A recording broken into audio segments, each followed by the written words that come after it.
Je suis repassé au surf, mais avant ça, je m'étais dit aussi que j'allais reprendre le travail. Et ça aussi, ça fait partie des difficultés, la vie sociale et la vie professionnelle. Je me suis rendu compte que ça n'était pas possible. J'arrivais pas à remarcher. J'avais trop de douleurs.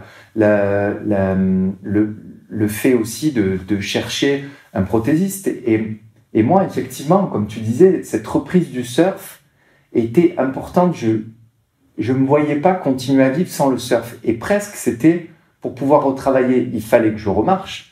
Mais avant de remarcher, je voulais resurfer. C'était très important. Et je me rappelle d'avoir rencontré des médecins sur place qui m'ont dit « Mais non, tu ne pourras pas resurfer. Tu es amputé au-dessus du genou. Il n'existe pas de prothèse. L'équilibre est trop instable et ça n'est pas possible de resurfer debout. » Pour moi, c'était un mélange. Le travail, tout, cette reprise, il fallait que je reprenne le surf. Je ne voyais pas ma vie autrement. Je me rappelle dans le lit d'hôpital à La Réunion, de me lever, essayer de faire des take-off. Ça peut paraître fou, mais ça tient aussi de l'addiction, cette addiction au sport, au surf, qu'on retrouve chez beaucoup de sportifs. Le take-off, pour ceux qui ne connaissent pas, c'est l'action de se lever quand on est sur sa planche de surf, qu'on passe de allongé à debout.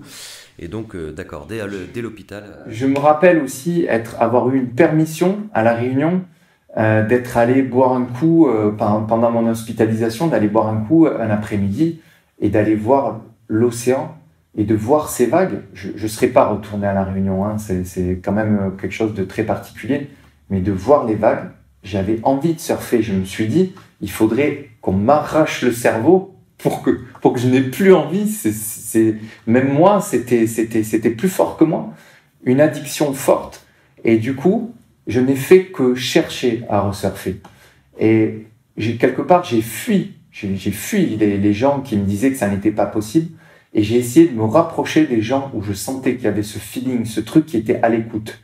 Et je me rappelle avoir vu plusieurs prothésistes aussi qui m'avaient dit il va falloir remarcher d'abord, c'est pas possible, resurfer c'est trop compliqué.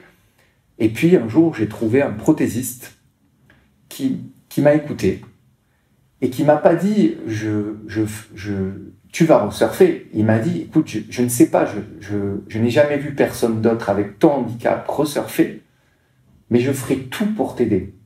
Et ça, c'était juste énorme. C'est ne pas mettre de barrières. C'est quelque chose qui est très important. On n'a pas à rajouter des barrières. Le handicap est déjà une énorme barrière, une énorme difficulté.